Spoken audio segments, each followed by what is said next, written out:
Imagine the world's oceans dominated by a predator so massive it could swallow a great white shark whole.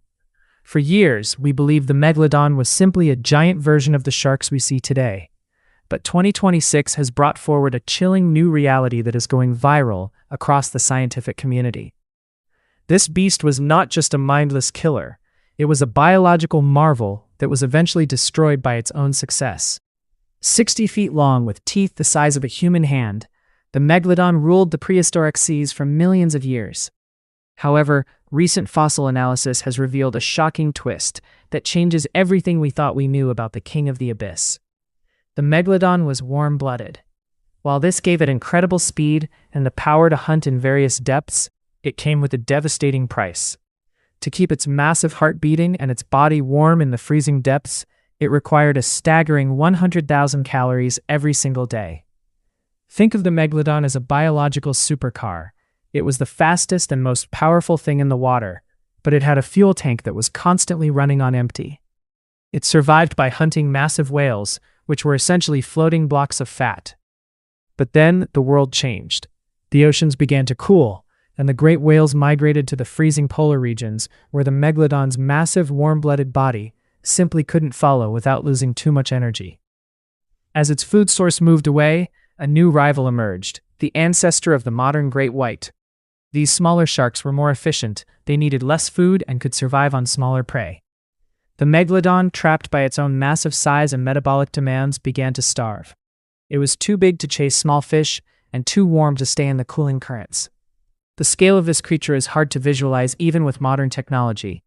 Imagine a shark as long as 2 school buses parked end to end, with a jaw span that could comfortably fit an entire family dinner table. Its bite force was estimated to be 10 times stronger than that of a Tyrannosaurus rex. When the Megalodon attacked, it didn't just bite, it crushed bone and organ alike, instantly incapacitating its prey. Yet, despite this mechanical perfection, the very traits that made it a god of the ocean became its ultimate downfall. The 2026 findings suggest that the Megalodon was actually much slimmer and more streamlined than the bulky, heavy-set depictions we see in Hollywood movies. This slender build meant it was designed for high-speed chases, requiring an even higher metabolism than previously estimated.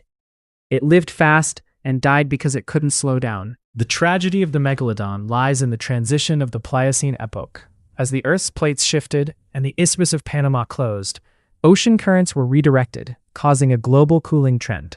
For a cold-blooded shark, this might have been manageable by simply slowing down.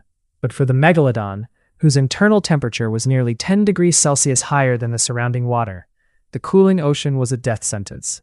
It was burning fuel just to stay alive, even when it wasn't hunting. Imagine being so hungry that your own body begins to consume itself just to maintain its temperature. This was the reality for the last of the Megalodons. They were wandering through an empty blue desert, searching for a feast that no longer existed in the warming corridors they were trapped in. Meanwhile, the early great white sharks were evolving into the perfect survivors. They were smaller, yes, but they were versatile. They could eat seals, dolphins, and even large fish that the Megalodon would find too small to bother with. While the Megalodon needed a whale to survive a week, the great white could thrive on much less. In the world of evolution, being the biggest isn't always a winning strategy. Being the most adaptable is. The competition for food became a war of attrition that the Megalodon was destined to lose. Every whale calf eaten by a great white was one less meal for the starving giant. The apex predator was being outcompeted by its smaller, more efficient cousin. By the time the last Megalodon vanished from our oceans, it had likely become a lonely wanderer. The massive nurseries where they used to raise their young, shallow, warm coastal waters were disappearing or becoming too competitive. With fewer pups surviving and the adults unable to find enough calories to sustain their massive frames, the population spiraled downward. The king of the seas didn't die in a legendary battle against another sea monster. It faded away, a victim of a changing climate and its own insatiable hunger. It was a biological masterpiece that simply ran out of time and resources. Today, we find its teeth scattered across the ocean floor, massive serrated triangles of stone that serve as the only evidence of its reign.